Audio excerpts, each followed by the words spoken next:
여러분 안녕하십니까? 우리 옆사람과 함께 사랑의 인사를 나누도록 하겠습니다.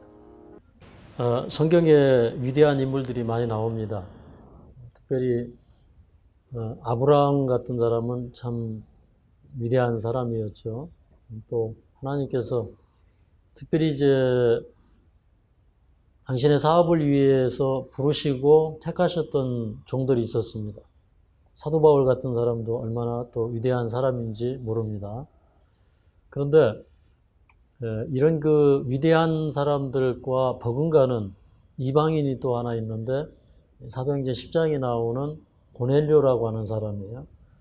근데 아브라함은 그가 120세가 되어서 자기 아들 이삭을 하나님의 제단에 번제단으로 드릴 때 하나님께서 이제야 내가 여호와를 경외하는 줄을 알겠노라 라고 말씀을 하셨는데, 그런데 이 고넬료는 아브라함도 120세에 이제야 내가 여호와를 경외하는 줄을 알았노라 라고 말씀하셨던 그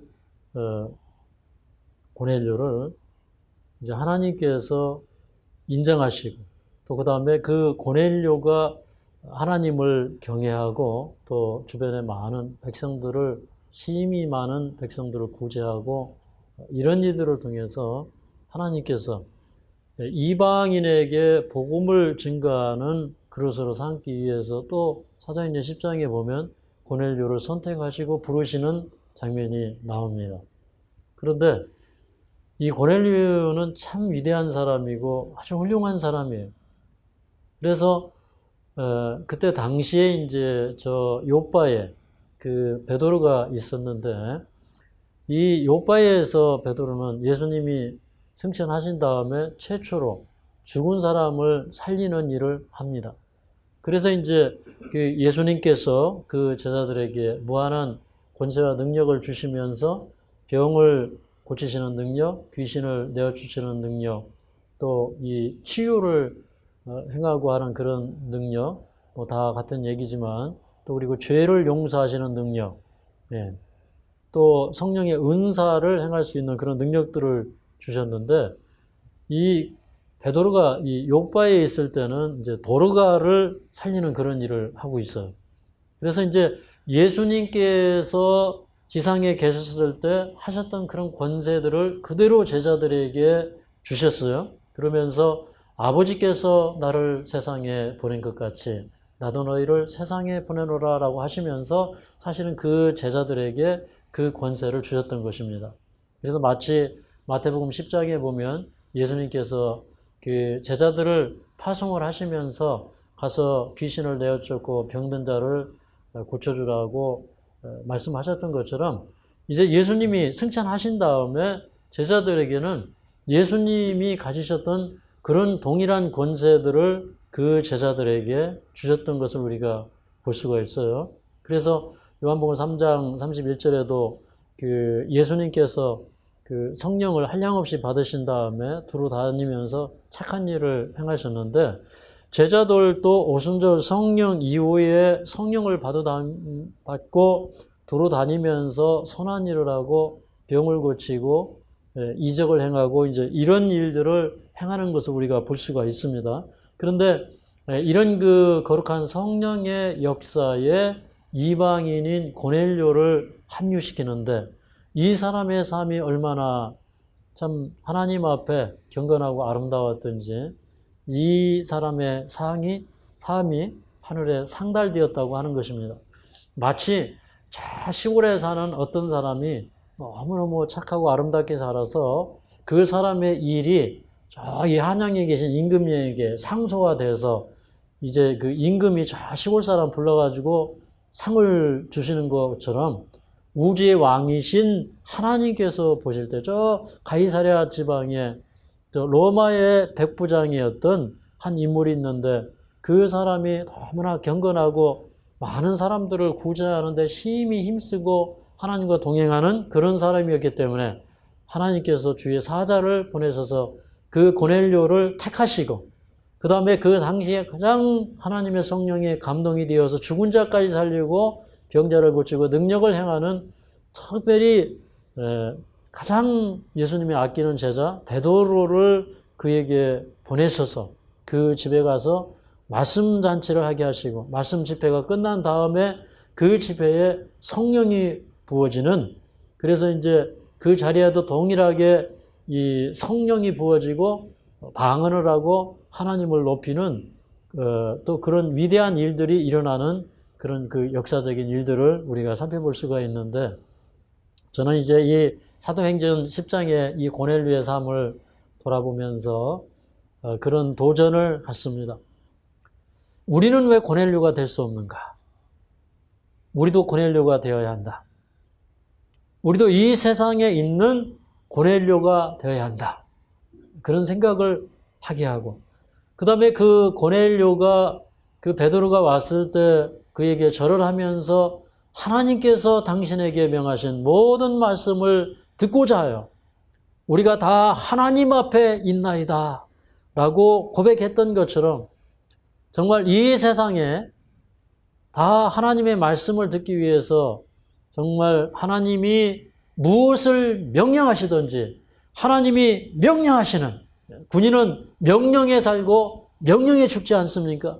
그래서 고넬료가 베드로에게 한 얘기는 하나님께서 당신에게 명하신 모든 것을 우리가 듣기 위하여, 그러니까 이게 지금 군대식으로 얘기하는 거예요.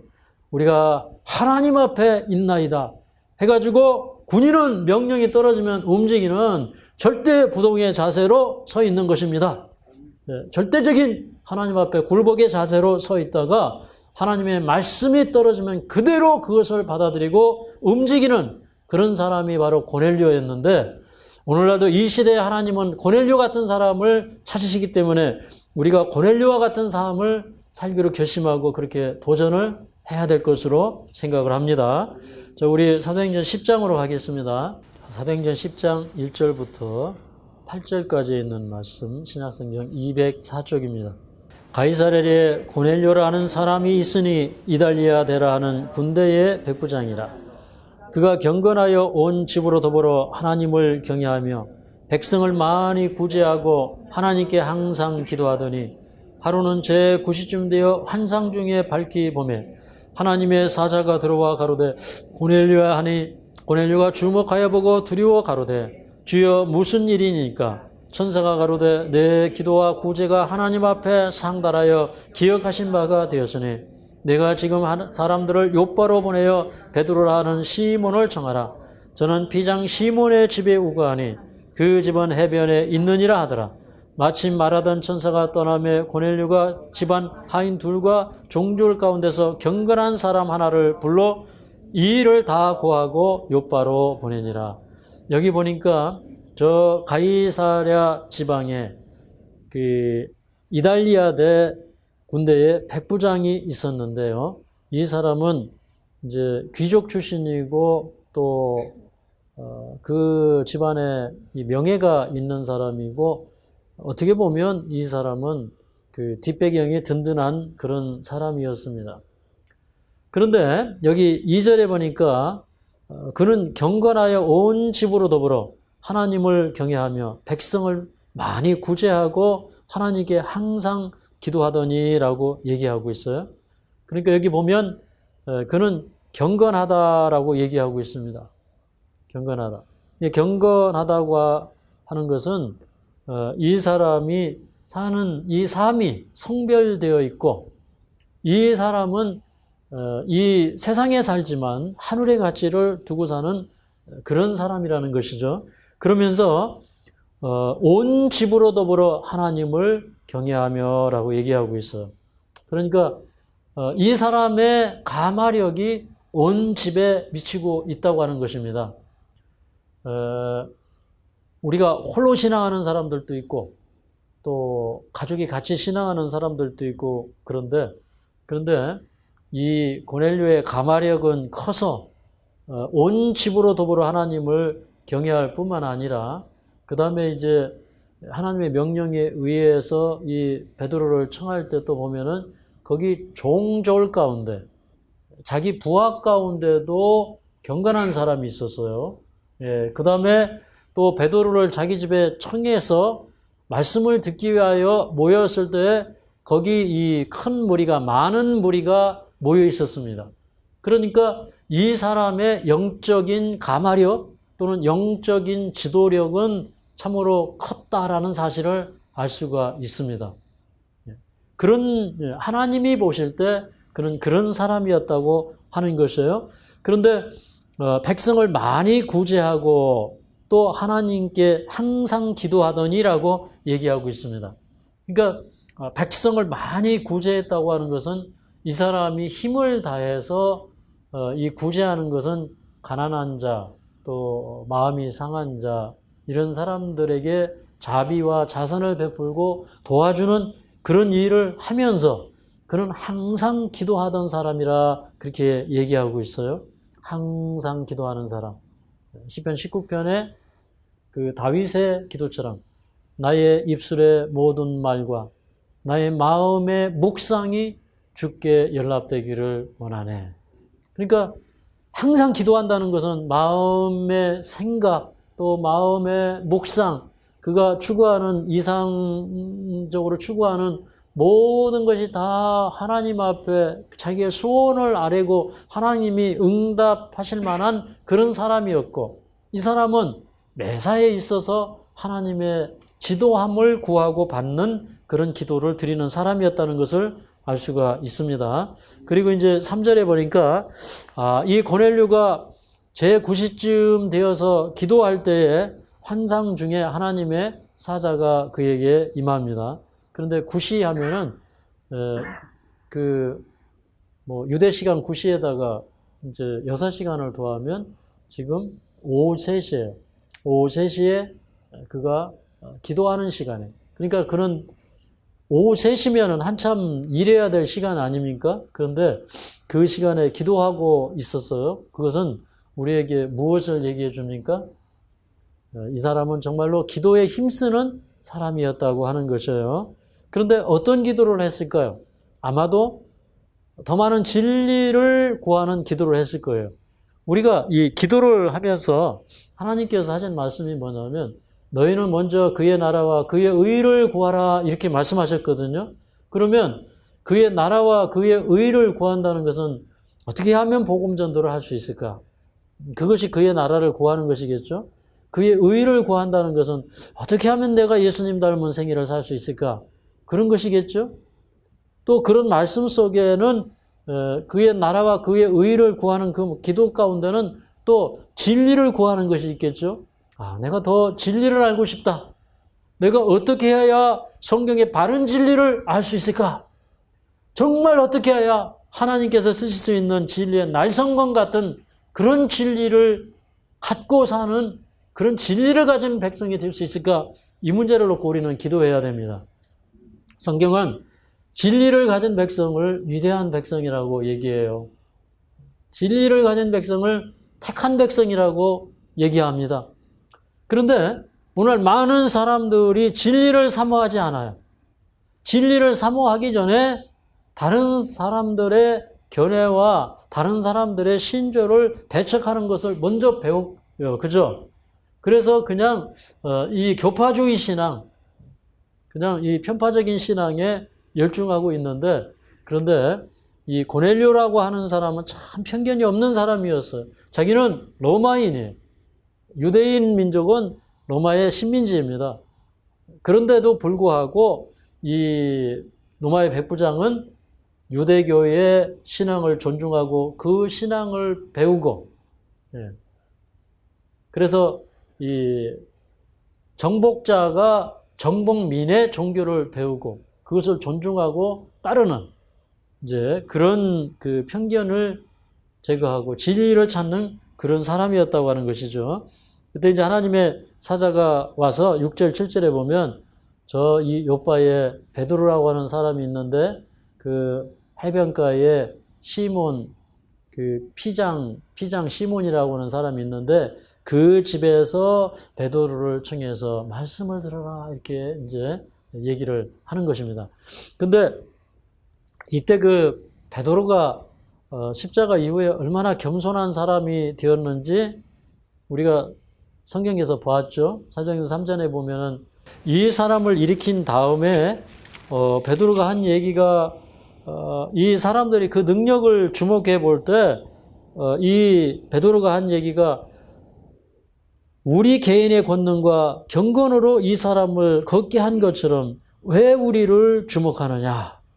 그러니까 내가 무슨 권능이 있고 내가 무슨 경건하고 내가 무슨 의로워서 이 사람을 낫게 한 것처럼 왜 부담되게 나를 주목해 보느냐. 누구를 주목해 보라는 것이에요? 예수님을 주목해 보라는 것입니다. 그 얼마나 겸손해졌는지 몰라요. 그리고 이제 그가 여기 그 사도행전 몇 장입니까? 우리 도르가를 살리는 그런 장면을 보면 도르가를 살리는 그 장면을 보면 여기 사도행전 9장에 나와 있죠. 그 도르가를 살린 다음에 그 사실을 요파 사람들이 듣고 온 요파 사람들이 다 예수님을 믿는 것입니다. 그런데도 이 베드로는 요파의 부잣집에 가서 잘 대접받지 아니하고 그저 비천한 직업을 가지고 있는 이 피장, 그러니까 그 피혁이죠, 피혁. 가죽 제품을 만드는 그런 집에 가서 유하고 있었다는 거예요. 베드로가 참 많이 낮아졌습니까? 낮아졌어요. 그래서 이 성령 받은 다음에 제자들은 참 낮아졌어요. 참 그리고 어디 가서 대우받으려고 안 하고 참 낮은 곳에 처할 줄 아는 그런 사람이 되었어요. 그래서 이제 베드로가 그만큼 낮아졌기 때문에 하나님께서 콧대 높고 이 민족적인 그런 자부심이 강한 이런 유대인을, 이런 베드로를 하나님께서 부르셔서 이제 이방인에게로 보낼 타이밍이 된 것입니다. 또 그리고 어떻게 보면 그렇게 이제 성령이 충만해서 역사하시는 그 사람을 통해서 이제 그 고넬료 같은 사람은 이렇게 그릇이 준비되고 모든 것을 받아들일 만한 준비가 되어 있기 때문에 하나님께서 그냥 일거에 큰 역사를 베드로를 통해서 일으키기 위해서 한 사건을 섭리를 하시는 것입니다. 그래서 이제 그 베드로를 청해라 이렇게 이제 해놓고 그 다음에 이제 하나님께서는 또 베드로의 마음을 준비시키기 위해서 여기 9절부터 16절에 있는 내용을 들어보면 그 다음날 이제 이 베드로가 그 6시에 6 플러스 6은 12죠. 그래서 이제 12시에 이제 지붕 위에 올라가서 그 요파 그 시내를 내려다보면서 하나님 앞에 기도하고 있었어요. 아마도 저 요파 사람들에게 어떻게 하면 예수님의 그 죽으심과 살아나심을 말씀을 통해서 더 깊은 하나님의 말씀을 통해서 저들을 구원할 것인가, 그걸 위해서 그는 정말 배도 고프지만 영적인 그런 갈급함과 또 하나님의 지혜를 구하기 위해서 그가 이제 기도를 하고 있었을 것입니다. 그런데 그 이상 가운데서 이렇게 큰 그 광주리가 내려오는데, 큰 이 그릇이 내려오는데 보니까 뇌 구탱이에 이렇게 끈이 메어져 있고 그게 하늘로부터 쭉 땅으로 내려오는데 거기 보니까 12절에 보니까 각색 4발 가진 짐승과 기는 것과 공중에 나는 것들이 있더라고 얘기하고 있어요. 그러면서 하나님께서 뭐라고 하셨냐면 베드로야 일어나 잡아먹어라 그렇게 얘기하는 겁니다. 그러니까 베드로가 뭐라고 했습니까? 주여 그럴 수 없나이다. 나는 속되고 깨끗이 아니하는 물건을 내가 언제든지 먹지 아니하였삼나이다 이렇게 얘기해요. 거기 보니까 그 깨끗하지 못한 것, 다시 말해서 부정한 짐승들, 하나님이 먹지 말라고 한 것들, 부정한 새들, 거기 너무너무 베드로가 보기에 징그럽고 아주 무서운 것들이 많이 들어 있어요. 하나님께서 하시는 말씀이 하나님께서 깨끗게 하신 것을 내가 속되다 하지 말라 이렇게 얘기합니다. 근데 한번 그렇게 거절을 했는데 또 하나님께서 베드로야 잡아먹어라 또 베드로가 뭐라고 했을까요? 주여 그럴 수 없나이다 라고 대답했어요. 보니까 또 광주리가 내려와서 또 잡아먹으라는 거예요. 하나님께서 깨끗게 하신 것을 속되다고 하지 말고 잡아먹으라 이제 얘기를 하는 것입니다. 근데 이 이제 이상을 본 다음에 베드로가 이것이 과연 무슨 뜻인가 이렇게 이제 속으로 생각하고 있을 때에 고넬료에 보낸 사람들이 그 집을 찾아서 이제 문 밖에 서서 베드로를 찾는 것입니다. 그때 이제 베드로가 내가 여기 있다 이렇게 이제 얘기를 하죠. 근데 그 하나님께서 베드로가 그 환상에 대해서 생각하고 있을 때 하나님께서 하신 말씀이 여기 그 성령께서 하신 말씀이 일어나 내려가 의심치 말고 함께 가라. 내가 저희를 보내었느니라 라고 말씀을 했어요. 그렇기 때문에 베드로가 그 사람들이 왔을 때 이제 나가서 당신들이 무슨 일로 여기 왔느냐라고 물어볼 때 그 이제 병사 둘하고 하인 둘하고 이제 그 아마 병사 가운데 하나인 것 같습니다. 이 종졸 가운데 한 사람이 왔는데 이 사람들이 얘기하기를 이렇게 얘기합니다. 자, 10장 22절을 보겠습니다. 10장 22절. 저희가 대답하되 백부장 고넬료는 의인이요 하나님을 경외하는 자라 유대 온 족속이 칭찬하더니 저가 거룩한 천사의 지시를 받아 너를 그 집으로 청하여 말을 들으려 하느니라 이렇게 얘기했어요. 근데 이 종들이 하는 얘기가 고넬료는 의인이요 하나님을 경외하는 자라 유대 온 족속이 칭찬하더라 이렇게 얘기를 합니다.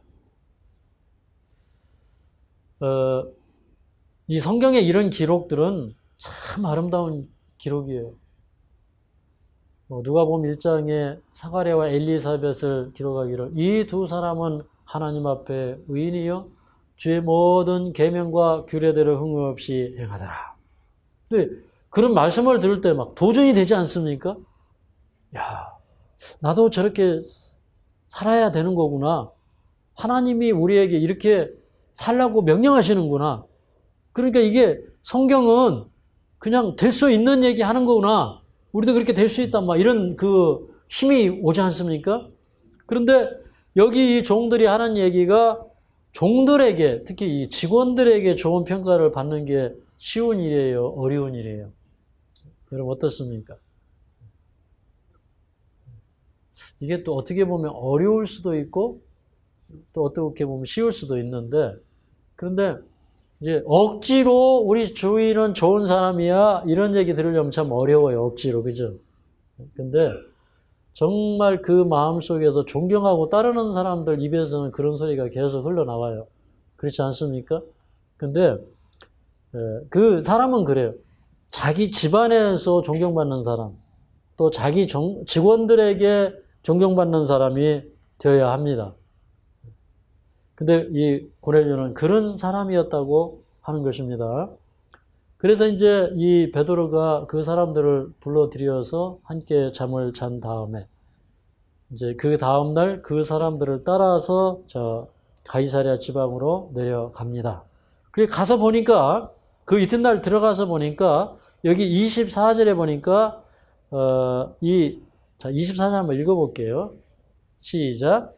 이튿날 가이사랴에 들어가니 고넬료가 일가와 가까운 친구들을 모아 기다리더니 라고 얘기했습니다. 여기 보니까 이 고넬료만 기다리고 있는 것이 아니라 누가 지금 기다리고 있어요? 일가는 누구예요? 친척들. 그 다음에 가까운 친구들을 모아 기다리더니 그렇게 했어요.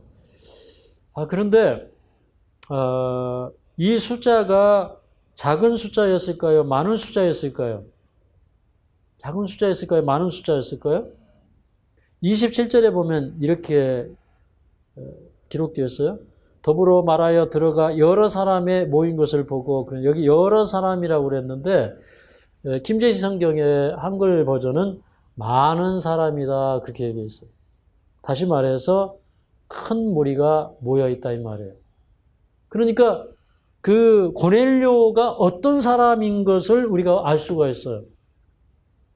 그러니까 이 고넬료는 한없이 겸손한 사람이고 작은 자를 섬기고 구제하고 기도 많이 하고 하는 사람인데, 그런데 주변의 사람들은 고넬료를 믿고 신뢰하고 그 다음에 온 유대 사람들이 그를 아주 칭찬하는 그런 사람이었어요. 그러니까 우리는 우리 자신을 낮추면 우리 자신을 누가 높이시는 거예요? 하나님이. 우리 스스로 높아지려고 하면 하나님이 끌어내리십니다. 그런데 우리 스스로가 낮아지면 하나님께서 우리를 높이 들어서 사용하시는 겁니다. 우리를 뭐 교만하게 높이 드는 게 아니고 하나님의 섭리를 이룰 수 있는 사람으로 높이 들어서 쓰는 것입니다. 그런데 여기 25절을 보니까 이 베드로가 들어올 때에 고넬료가 맞아 발 앞에 엎드려 절하니 이렇게 얘기하고 있어요. 그러니까 보통 사람들이 오면 어떻게 명함 탁 빼가지고 내가 말입니다. 이런 사람입니다 하고 어떻게 좀 먼저 어깨에다 힘을 딱 주고 시작을 해야 상대하고 좀 흥정이 되는 것입니다. 그런데 이 베드로는 이 문을 열고 들어가자마자 고넬료가 들어오는 걸 보자마자 엎드려서 절을 하는 것입니다. 여러분 어때요? 이런 모습을 보면 어떤 생각이 들어요? 저는 참 멋있는 사람으로 보여요. 정말 멋있어요. 이런 사람이 이 세상에 얼마나 있겠습니까? 옛날에 저는 참 제가 감동적으로 들은 말씀이 있는데, 제가 존경하는 목사님이 이런 얘기를 했어요. 자기가 이제 중국에 들어가서 복음을 전할 때 중국의 한 부자가 복음을 받아들였는데, 이제 이 사람이 수십억 자기 재산을 팔아가지고 복음 사업에 다 헌신하고 복음 전하는데 사용한 그런 사람이 되었어요. 그런데 이 사람이 이제 침례를 받고 딱 이제 나왔는데, 이 사람이 이렇게 땅에 엎드려가지고 하는 얘기가, 목사님, 제가 순교하면 제 아내와 제 아이들을 부탁합니다. 그렇게 얘기를 했어요. 근데 그분 정말 여러 동안 많은 일을 하고 8년형을 선고받고 지금 감옥에 들어가 계신데, 나올 때가 됐는데 아마 소식이 없는 거 봐서는 아직도 안 끌려준 것 같기도 하고 그래요. 그런데 이분이 이제 저하고 성경 연구를 하고 여러 날을 지난 다음에 이렇게 얘기를 했어요. 하루는 무릎을 딱 꿇더니, 목사님, 저는 목사님을 위해서 죽을 준비가 되어 있습니다. 근데 그게 무슨 말인지를 제가 처음에는 못 알아들었어요. 그런데 이분 이제 의도는 뭐냐면, 당신이 영적으로 나를 이끌어주고 영적인 가르침을 주고 그것이 하나님의 뜻이라고 한다면 나는 죽을 준비가 되어 있다는 얘기예요. 근데 그분의 기도나 그분의 설교나 그분의 삶을 보면 너무너무 열렬하고요. 저게 살아있는 그리스도인이구나. 저게 살아있는 기도구나. 저게 살아있는 말씀이구나. 뭐 이런 생각이 드는데, 그냥 이분 표정만 봐도 막 그냥 마음이 뜨끈뜨끈해져요. 네. 이분은 정말 성령이 충만한 분이었어요. 근데 이분이 간증하기를 어느 곳에 갔는데 어떤 사람이 이 불구자가 있는데 보니까 이렇게 길에서 이렇게 거지 노릇을 하고 있는 거예요. 이 사람이 안 됐어요. 그래서 이제 이 사람을 데리고 목욕탕에 갔어요. 이제 목욕탕에 갔는데 이제 그 사람들이 이 사람이 들어온 걸 보고 막 내쫓으려고 그러고, 막 이 사람이 들어가가지고 호통을 치고 물 갖고 오라고 그래서 물을 주고 씻어주고 이렇게 했어요. 근데 이 사람이 그때 이렇게 감동을 받아가지고 예수님을 영접한 다음에, 그 다음에 이분이 이제 어깨에다 이렇게 가방을 짊어지고 다니면서 이제 책을 가지고 다니면서 이게 문서 전도를 해요. 그런데 내가 그 문서 전도를 하겠습니다. 근데 이 사람이 거의 걸을 수가 없는 사람이에요. 그런데 이 사람이 그 자기 집에서 시내로 나가기 위해서 뭐 이렇게 짧은 거리인데도 이 사람은 그 길을 걸어가려면 몇 시간씩 걸어가야 된다. 거기를 한번 가면요, 온 몸에 다 그냥 땀으로 범벅이 된다. 그런데도 그 몸을 이끌고 계속 가서 그 책을 전하고 그러는 것입니다. 그러니까 참 이 역사는 이렇게 일어나는 것 같아요. 네. 근데 정말 이런 그 감동의 역사를 일으키는 이 사람은 하나님 앞에 엎드리기를, 또 주님의 종들 앞에 엎드리기를 두려워하지 않더라고요. 네. 그러니까 이 고넬료가 그런 사람이었다는 거예요. 그러니까 이 사람은 참 얼마나 절도 있고, 그래서 이 사람을 통해서 우리가 배우는 것은 신앙은 이런 것이다.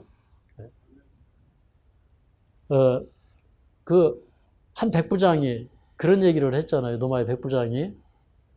자기 그 종이 병들어서 이렇게 죽게 되었을 때 이 백부장이 예수님께로 와가지고 주여 내 집에 들어오심을 감당치 못하겠나이다. 다만 말씀으로만 하옵소서. 그리하시면 내 종이 낫겠나이다. 나도 내 수하에 종들이 있어 이들 보고 가라 가면 가고 오라 가면 오니까 그렇게 오시느라고 수고하지 마시고 말씀만 하시면 내 종이 나을 줄을 믿습니다. 이렇게 얘기했던 그런 백부장처럼 이렇게 여기 고넬료라고 하는 이 또 다른 백부장, 이 사람도 바로 그런 사람이었다는 겁니다. 그러니까 정말 예수님을 하늘의 폐하로 높이고 하나님을 경외하는 사람은 하나님을 높은 자리에 두고 자기는 저 밑에 두는 것입니다. 자기 영광을 티끌 가운데 묻고 아주 겸손한 사람이기 때문에 주의 종이 왔을 때 거기에 엎드려서 절할 수 있는 그런 마음이 있었다는 거예요. 저는 그래서 이런 태도가 우리의 신앙의 태도가 되어야 된다고 생각합니다. 예. 자, 이제 베드로가 일으켜 세웠어요.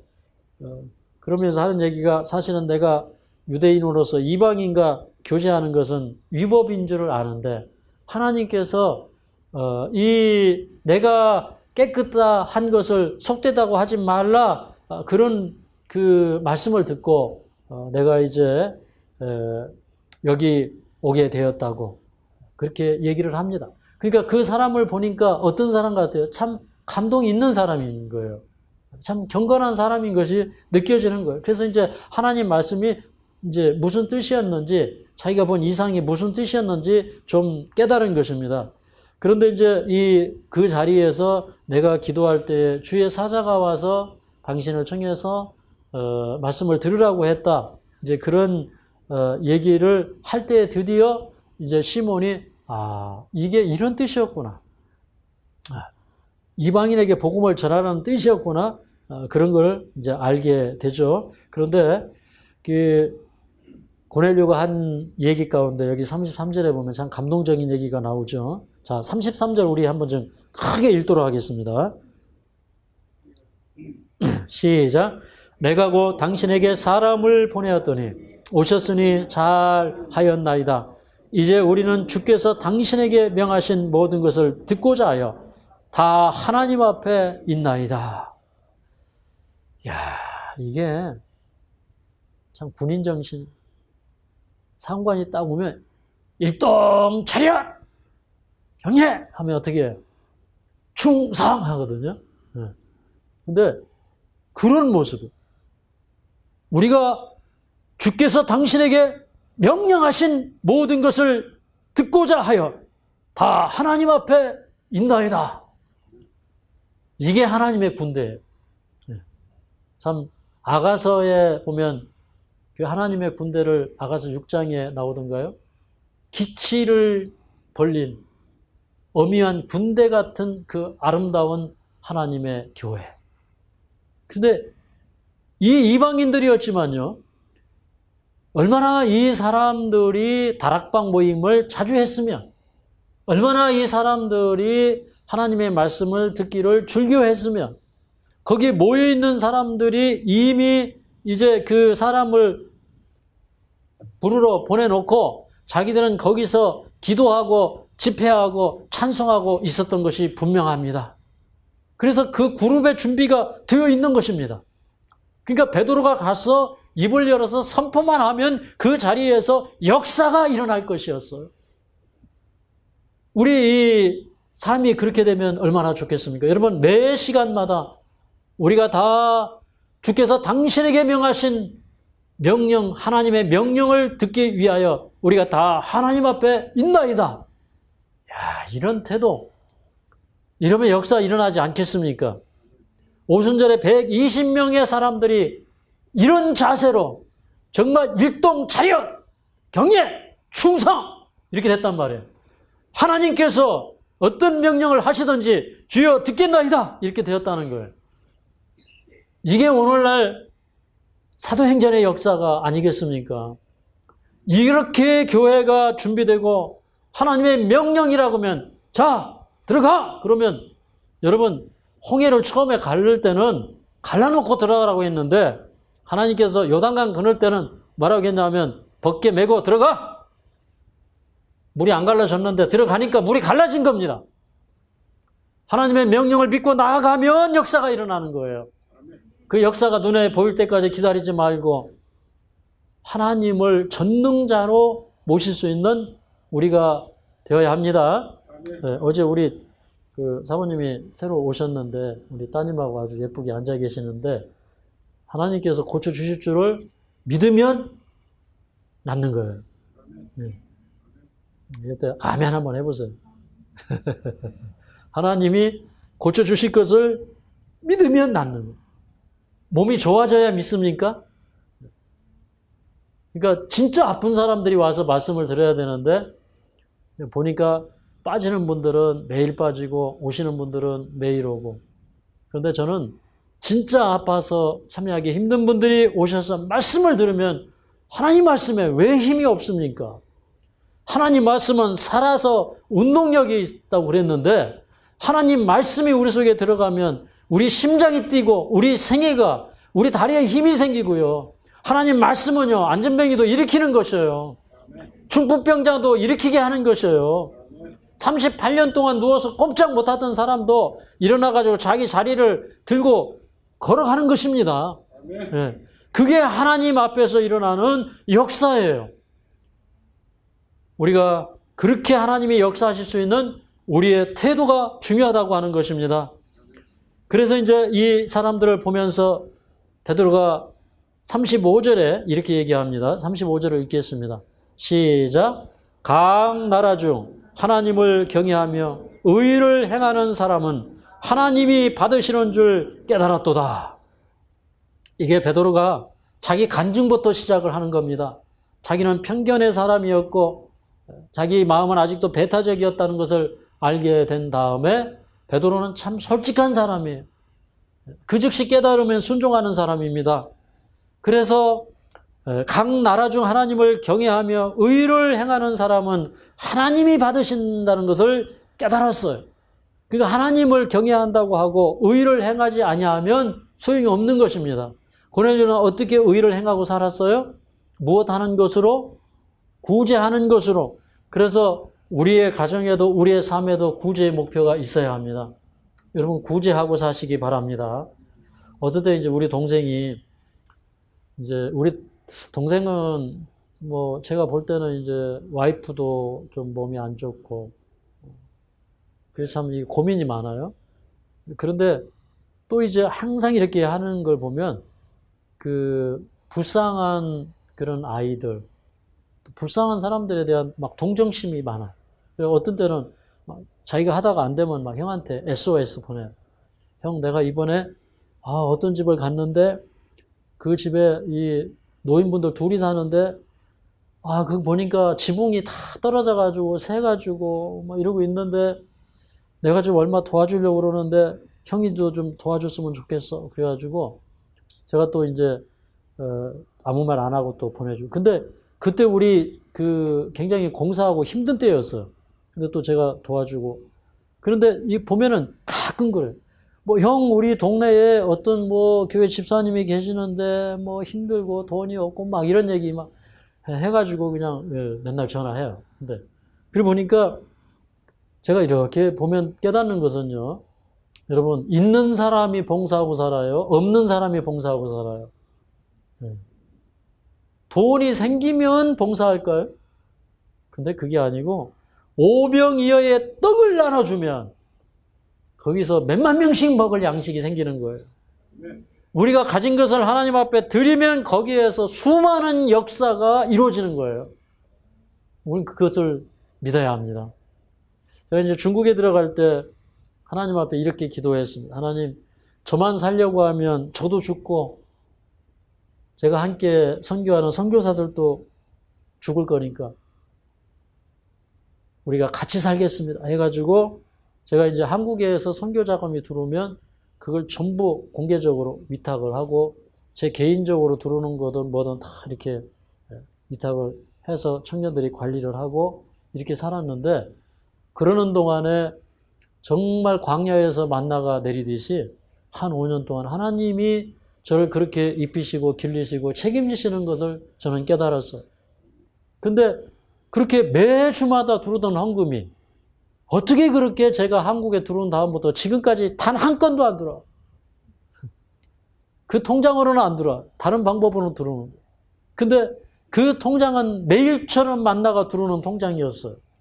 근데 중국에다 딱 철수하고 들어오니까 이제 하나님께서는 여기 들어와서는 여기에서 난 것을 가지고 제가 먹고 살도록 하시는데, 제가 광야로 나갔을 때는 매일 만나가 내렸어요. 그래서 우리는 이런 성경을 읽으면서 도덕적인 그런 용기가 필요합니다. 도덕적인 용기. 하나님의 말씀이 옳은데 그것을 인정하고 그것을 따를 수 있는 도덕적인 용기가 필요해요. 여러분, 무엇을 하든지 내가 여기 있는 것은 봉사하기 위해서 있다. 내가 여기 있는 것은 선교하기 위해서 있다. 하나님께서는 내가 병들었을 때에도 하시는 말씀이 너는 먼저 그의 나라와 그의 의를 구하라. 이렇게 얘기했어요.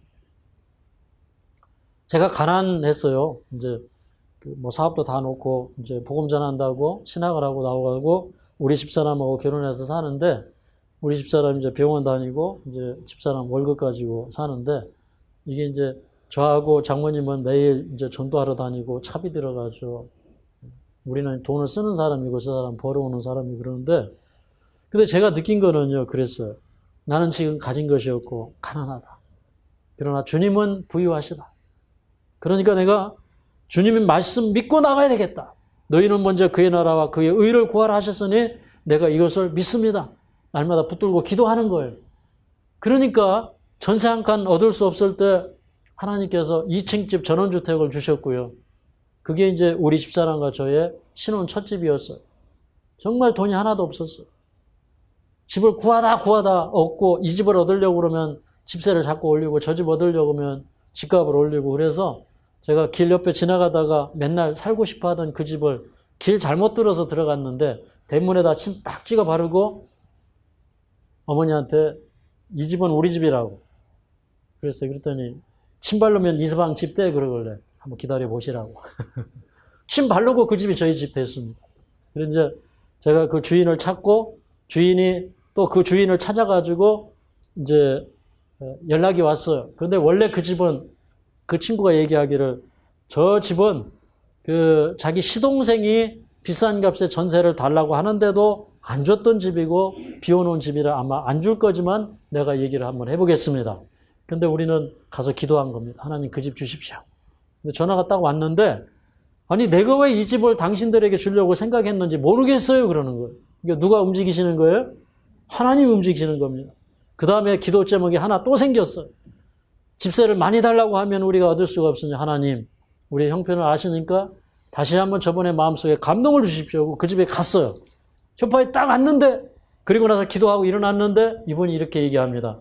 저희는 돈이 많이 필요가 없습니다. 그럼 응답 다 된 겁니까? 네.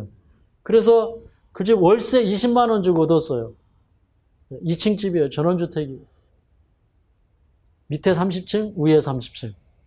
그래서 그 집에 이사에 들어가서 살았는데, 그 전에는 사람들이 뭐라고 했냐면 저 사람은 돈이 하나도 없으면서 어떻게 와이프 결혼시키려고 결혼을 했느냐 이러면서 이제 흉보는 소리가 들렸는데, 그 다음에 들려오는 소리는 저 집은 아무리 봐도 하나님이 인도하셔.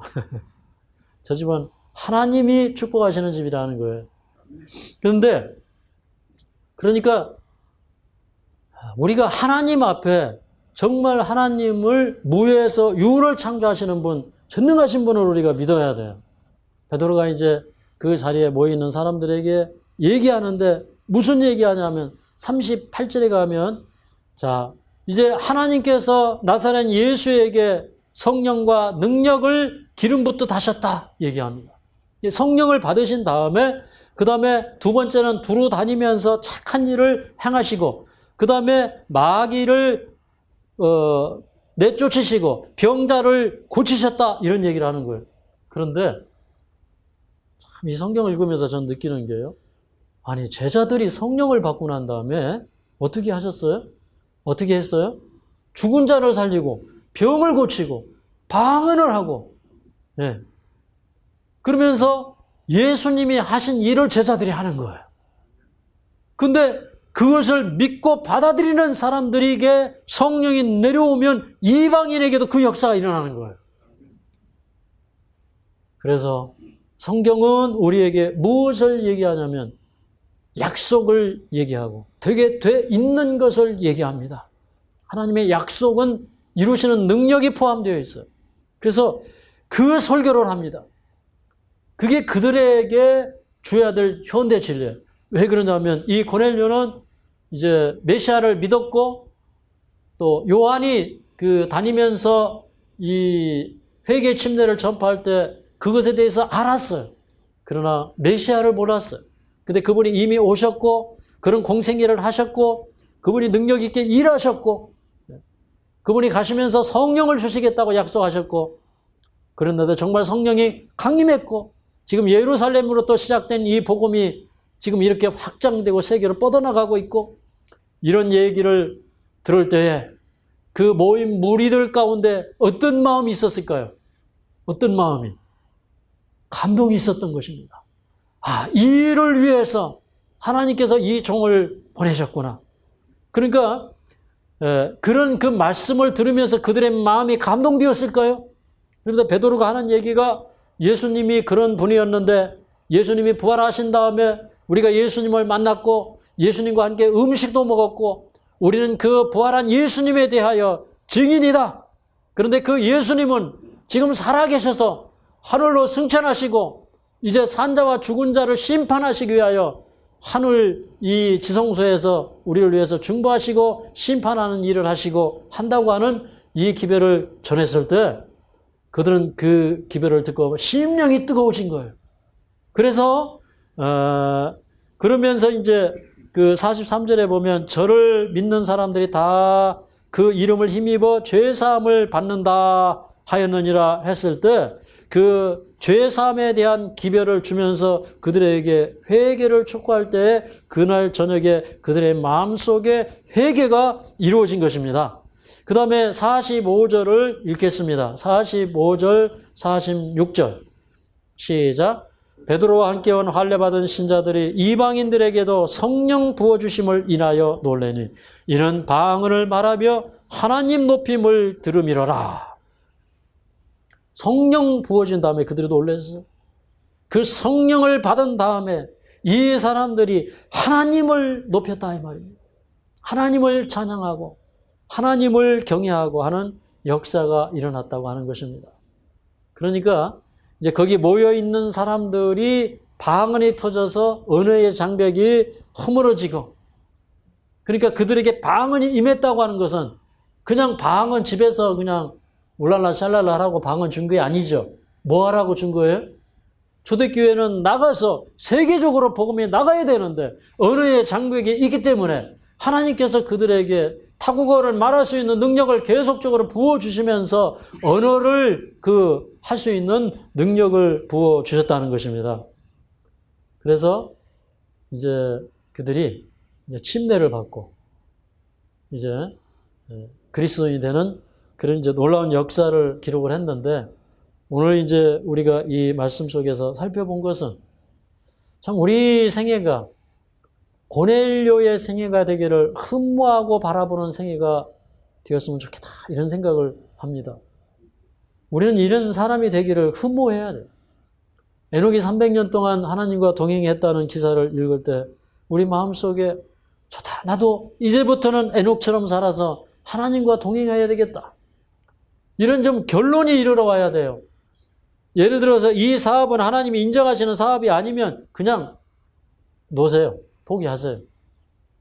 그러면 하나님이 그 사업에 복을 주실까요? 안 주실까요? 저는요, 항상 이걸 경험합니다.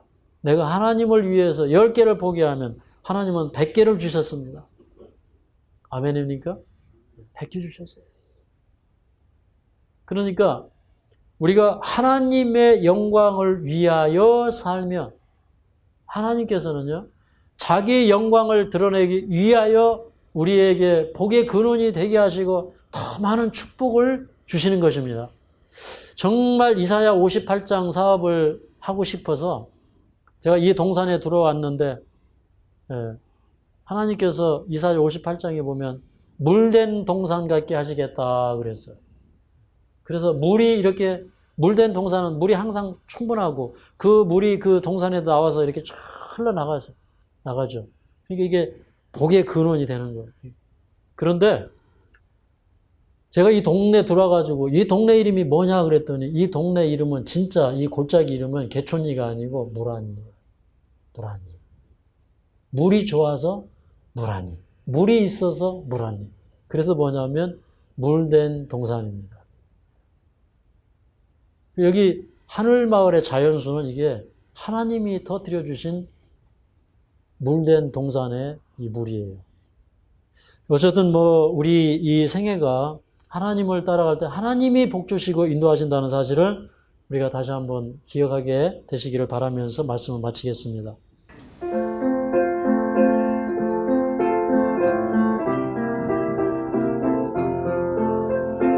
나 이제 주님의 새 생명 얻은 옛것은 지나고 새 사람이로다. 그 생명 내 맘에 강같이 흐르고 그 사랑 내게서 해같이 빛난다. 영생을 맛보며 주 안에 살리라. 오늘도 내일도 주 함께 살리라. 주 안에 감추인 새 생명 얻으니 이전에 줬던 거 이제는 값없다. 하늘의 은혜와 평화를 맛보니 찬송과 기도로 주 함께 살리라. 영생을 맛보며 주 안에 살리라. 오늘도 내일도 주 함께 살리라. 산천도 조목도 새 것이 되었고 죄인도 원수도 친구로 변한다. 새 생명 얻은 자 영생을 맛보니 주님을 모신 맘 새 하늘이로다. 영생을 맛보며 주 안에 살리라. 오늘도 내일도 주 함께 살리라. 주 따라가는 길 험하고 멀어도 찬송을 부르며 뒤따라가리라. 나 주를 모시고 영원히 살리라. 날마다 섬기며 주 함께 살리라. 영생을 맛보며 주 안에 살리라. 오늘도 내일도 주 함께 살리라.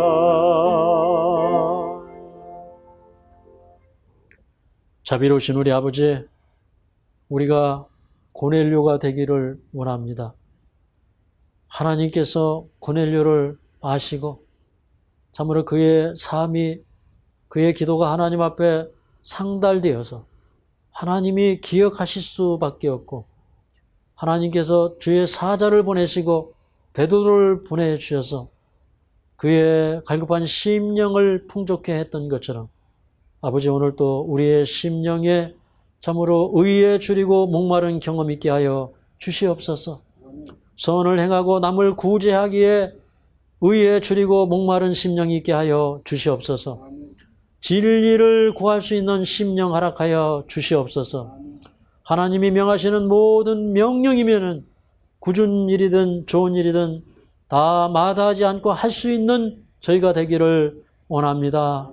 참으로 그 베드로가 주의 종의 말씀을 높이고 그에게 엎드려서 순복하는 자세로 말씀을 듣고, 우리가 다 하나님께서 당신에게 명령하신 모든 말씀을 듣기 위하여 다 하나님 앞에 있다고 한 것처럼 우리의 생애가 하나님의 명령을 이행하기 위하여 준비되는 삶 되도록 도와주시옵소서. 우리가 날마다 주님, 제가 무엇을 해야 할까요? 주님, 명령하여 주십시오. 종이 듣겠나이다 라고 하는 저희들 되도록 축복하여 주시옵소서. 오늘도 이 말씀을 듣는 사람들에게 도덕적인 용기를 허락하여 주셔서 죄악을 벗어버리고 하나님의 영광스러운 역사에 참여할 수 있도록 도와주시고, 그날 그 뜨거워진 심령에 주님께서 성령을 부어주시고 하나님께서 능력 있게 임하셨던 것처럼 오늘 우리가 다 그렇게 능력 있게 임하는 성령의 체험을 갖도록 축복하여 주시옵소서. 오늘 하루도 모든 생애를 주님 앞에 맡기오며 예수님의 이름으로 간절히 기도하옵나이다.